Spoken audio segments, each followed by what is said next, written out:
அக்டோபரில் அதிர்ஷ்டம் அடிக்கப் போவது யாருக்கு? காலியாக போகும் அமைச்சர் பதவி. 2 அமைச்சர்களுக்கு கல்தா. கலக்கத்தில் அமைச்சர்கள். ரஜினி கலைஞர் விழா ஒன்றில் கொளுத்தி போட்ட தீ தற்பொழுது சுடர் விட்டு எரிந்து தமிழக அரசியலில் புகை விட ஆரம்பித்துள்ளது. இளைஞர்களுக்கு வழிவிட வேண்டும் என்று கூறியதில் இருந்தே பல சர்ச்சைகள் எழுந்தது.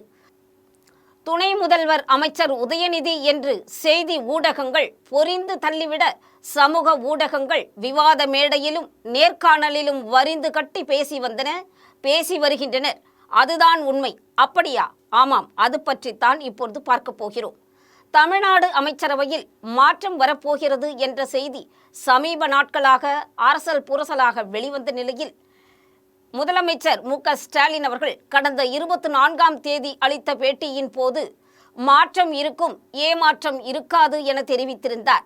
இது போதுமே, நம்முடைய ஊடகங்களுக்கு அவ்வளவுதான், நாரை கயிறாக திரித்து விட்டார்கள்.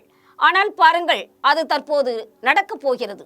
தமிழ்நாடு அமைச்சரவை மாற்றம் தொடர்பான அறிவிப்பு அக்டோபர் முதல் வாரத்தில் வெளியாகும் என்றும், புதிய அமைச்சரவையில் முன்னாள் அமைச்சர் செந்தில் பாலாஜி மீண்டும் அமைச்சர் பதவி பெறுவதும் உறுதி என்றும் கூறப்படுகிறது. முதல்வர் அவர்கள் அமெரிக்கா செல்வதற்கு முன்பே இந்த மாதிரியான செய்திகள் கசிந்த நிலையில்தான் அமெரிக்கா சென்று திரும்பிய பின்பு மிகவும் எதிர்பார்க்கப்பட்ட அமைச்சரவை மாற்றம் நிகழப்போகிறது. தற்போது முதலமைச்சர் பிரதமர் மோடியை சந்திப்பதற்காக டெல்லி சென்றுள்ள நிலையில் அவரது பயணத்திற்கு பின் அமைச்சரவை மாற்றத்தை அறிவித்து பதவியேற்புக்கான நிகழ்ச்சியை நடத்தி முடிக்கவும் திட்டமிடப்பட்டுள்ளதாக தகவல் வெளியாகியுள்ளது. முதலமைச்சர் மு.க.ஸ்டாலின் தலைமையில் திமுக அரசு அமைந்த பின்பு 4 முறை இதுவரை அமைச்சரவையில் மாற்றங்கள் நடந்துள்ளன. 2022ஆம் ஆண்டு அமைச்சர் ராஜகண்ணப்பனிடம் இருந்த போக்குவரத்து துறை பறிக்கப்பட்டு அமைச்சர் சிவசங்கரிடம் ஒப்படைக்கப்பட்டது. அவரிடம் இருந்த மிக பிற்படுத்தப்பட்டோர் துறை ராஜகண்ணப்பனுக்கு ஒதுக்கப்பட்டதுதான் முதல் மாற்றம்.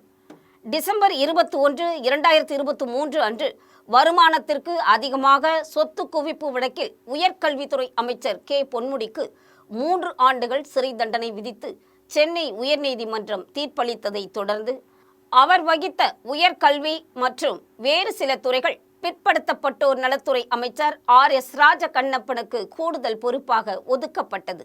சொத்து குவிப்பு வழக்கில் பொன்முடியின் தண்டனையை உச்சநீதிமன்றம் நிறுத்தி வைத்திருந்ததால் மார்ச் 13 அல்லது மார்ச் 14 அன்று பொன்முடியை அமைச்சராக பதவியேற்க வைக்க வேண்டும் என்று முதல்வர் மார்ச் 13ஆம் தேதி ஆளுநருக்கு கோரிக்கை விடுத்தார். உச்சநீதிமன்றத்தின் தலையீடு மற்றும் கண்டனத்தை தொடர்ந்து மார்ச் 22 அன்று ஆளுநர் கே. பொன்முடியை மீண்டும் உயர்கல்வி அமைச்சராக நியமித்தார். மார்ச் 21ஆம் தேதியன்று இந்த விவகாரத்தில் முடிவெடுக்க ஆளுநருக்கு உச்சநீதிமன்றம் 24 மணி நேரம் அவகாசம் கொடுத்ததும் நமக்கு நினைவிருக்கலாம். மாற்றம் மட்டும் இல்லாமல் மாறாக தமிழக அமைச்சரவையில் இருந்து பால்வளத்துறை அமைச்சர் ஆவடி சாமு நாசர் பதவி பறிக்கப்பட்டது நமக்கு தெரிந்ததே. புதிய அமைச்சராக TR பாலு எம்பியின் மகன் TRB ராஜா அறிவிக்கப்பட்டதும் நம்முடைய நினைவுக்கு வருகிறது. அமைச்சரவையில் மாற்றம் என்ற செய்தியால் ஒரு சில அமைச்சர்கள் வயிற்றில் தற்போது புலியை கரைத்துள்ளது என்றே கூறலாம்.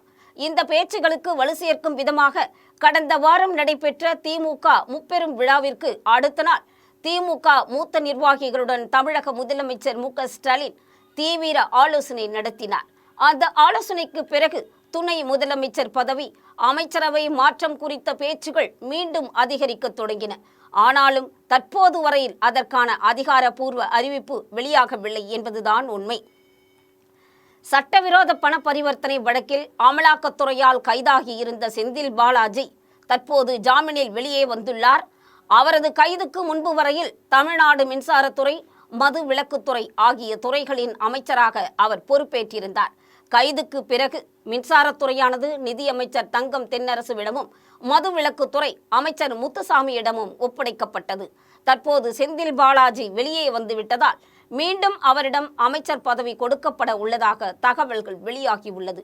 மீண்டும் அதே 2 துறைகள் கொடுக்கப்படுமா அல்லது ஒரே ஒரு துறை மட்டும் கொடுக்கப்படுமா என்பது இன்னும் உறுதியான தகவல் கிடைக்கவில்லை. ஆனால் மின்சாரத்துறை, மதுவிலக்கு துறைகள்தான் மீண்டும் கொடுக்கப்படும் என்கிறது அரசியல் வட்டாரங்கள்.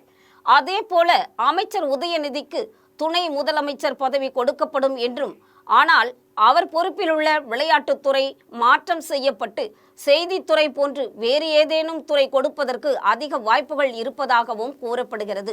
இந்த அமைச்சரவை முக்கிய மாற்றங்கள் அடுத்த வாரம், அதாவது அக்டோபர் மாதம் முதல் வாரத்தில் இருக்கும் என்றும் அரசியல் வட்டாரங்கள் தகவல் தெரிவிக்கின்றன. இன்னும் சில நாட்களில் தமிழக அமைச்சரவையில் மிக பெரிய மாற்றம் இருக்க போகிறது என்பது உண்மை. எனவே நீண்ட காலமாக யூகமாகவே இருக்கும் தமிழ்நாடு இளைஞர் நலன் மற்றும் விளையாட்டுத்துறை அமைச்சர் உதயநிதி ஸ்டாலின் துணை முதலமைச்சராக நியமனம் செய்யப்படுவதற்கான முன்னோட்டமே இந்த தலைமைச் செயலர் உள்ளிட்ட அதிகாரிகளின் மாற்றம் என்கின்றனர் தலைமைச் செயலக வட்டாரத்தினர்.